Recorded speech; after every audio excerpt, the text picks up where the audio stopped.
Hey everyone, and welcome back to The Explainer. We are diving into a really complex, honestly kind of baffling, but absolutely fascinating macroeconomic shift happening right now. If you've been watching the global economy lately and feeling a profound sense of whiplash, well, you are definitely not alone. I mean, we're looking at bizarre local housing metrics on one hand, and then mind-bending advancements in artificial intelligence on the other. It feels disconnected, right? But as we'll see today by breaking down our source material, all these seemingly random data points are actually telling one massive interconnected story. We're going to map that out today step by step. Let's get into it. So here's our core mystery for today.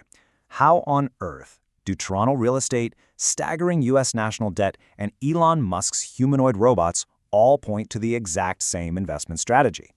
I know, it sounds like a complete riddle, but I promise you, by the end of this explainer, you're going to see exactly how these three massive forces collide, and more importantly, what they mean for the future of your money.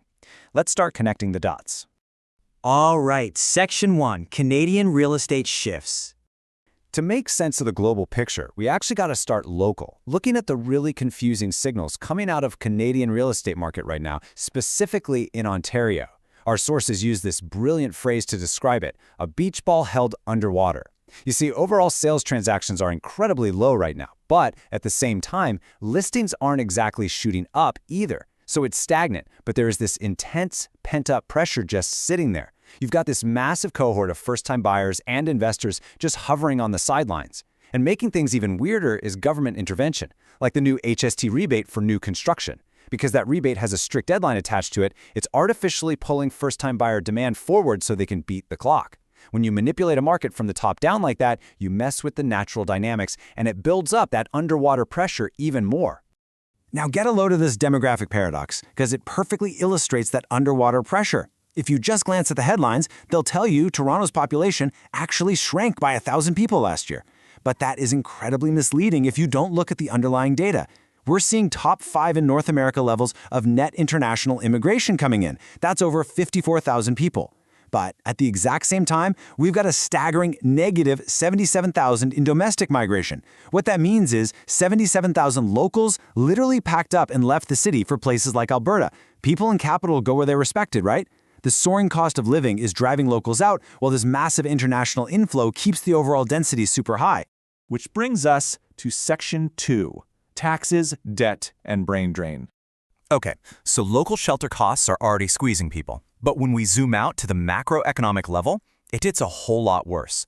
Fraser Institute data shows this jaw-dropping reality. The top 20% of earners in Canada, we're talking folks making roughly over $270,000, are paying 65% of all income taxes. And if you look at the top 40%, they carry 85% of the tax burden. Our sources point out a pretty stark reality here. You can only squeeze a stone so much. When you heavily tax the most productive segment of your economy, eventually they just leave. Seriously, recent data showed 40% of manufacturing businesses are actively looking to relocate to the US.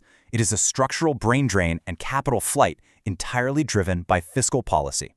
But hey, if all that capital is fleeing to the US, is the financial house actually in order down there? Well, let's anchor this next part in one massive number. $9 trillion. That is the amount of U.S. government debt rolling over this year. To put that into perspective for you, their current interest costs alone sit at a staggering $1.2 trillion. And that's against total revenues of around $6 trillion. Mathematically, this is a total crisis. Earlier this year, when economists were calling for the Fed to raise interest rates 3 times, it literally defied basic math. You simply cannot aggressively hike rates when you're rolling over $9 trillion in debt. You'd bankrupt your own treasury. So with central banks backed into a corner by this mountain of debt, how do they actually get out? Well, they really only have one option: cut rates, stand pat, and debase the currency. They essentially have to intentionally sacrifice the purchasing power of their money to service that debt. And we are already seeing the fallout from this. The Canadian dollar has been getting absolutely hammered, weakening to 1.6 against the euro recently. That is a massive 20% move in a really short time frame. As the US inevitably moves to weaken its dollar to handle its own debt, Canada is going to follow suit just to maintain relative trade optics. Make no mistake though, measured against hard goods, commodities, and, beef at the grocery store, your money is rapidly losing its value. Moving on to Section 3, the coming agentic economy. Okay, so we've got a fragile, heavily taxed human workforce and governments relying on printing endless money. So what happens when artificial intelligence enters the chat and fundamentally rewrites human labor? Enter the agentic economy. Think about it. For all of modern history, we've measured the economy strictly through human consumption, government spending, and business investment. The classic GDP formula. But we are right now witnessing the birth of a parallel economic system. A system where autonomous AI agents aren't just helping us out as assistants, but they're independently performing work, managing complex tasks, and actually moving capital between themselves. It is an entirely new layer of economic activity running right alongside us. And if you're sitting there thinking, okay, sure, but this is decades away, we'll consider Elon Musk's timeline. He predicts that in just 5 years, we're going to see anywhere from 100 million to maybe 1 billion humanoid robots out in the world. He's also predicting that global economic output could effectively double in the next 5 to 7 years because of how fast this efficiency compounds. The sheer amount of capital flowing into this space right now is historic. We're talking something rivaling the railroad boom, but it's happening in a fraction of the time. We are no longer just talking about clever chatbots. We are talking about AI physically entering the real world with mind-blowing speed. And the thing is, this global AI arms race, it's completely unstoppable at this point. Our sources highlight some really fascinating recent tech data.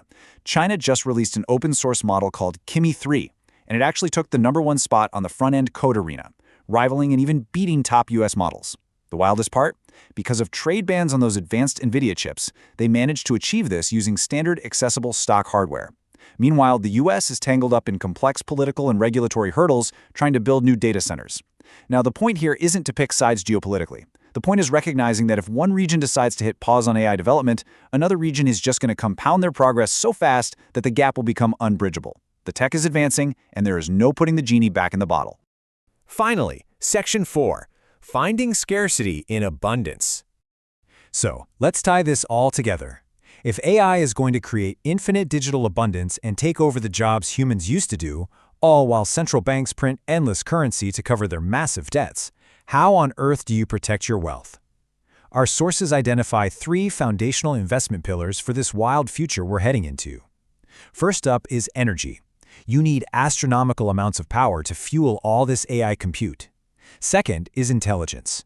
That means investing in the underlying logic systems and the actual chips that process them. And third, and I think this one's the most fascinating, is proof. In a digital world where AI can flawlessly fake a video, a voice, or information, the mechanisms that verify real human identity, authentic commodities, and true data, those are going to become incredibly valuable. These are the sectors that will anchor this new agentic economy. But hey, maybe you don't want to bet your life savings on highly volatile tech stocks. Totally fair. The broader strategy here is recognizing what our sources call the Great Divide. We are entering an era where the price of almost everything will plummet when measured against true, scarce assets, but will wildly inflate when measured against abundant, easily printed government fiat, like your Canadian or US dollars. To survive this, you need tortoise assets, things that are strictly, physically limited in supply. Think a good single-family home in a highly desirable area because, at the end of the day, shelter is a fundamental human need that AI literally cannot digitally replicate. Physical gold, which has historically always protected wealth against debasement. Or Bitcoin, offering absolute digital scarcity. You basically have to escape the abundant and plant your flag in the scarce. Which brings us full circle to one final critical question. The macroeconomic pressures of taxes and debt are forcing governments to debase their currency, right at the exact moment AI is stepping in to totally revolutionize human output.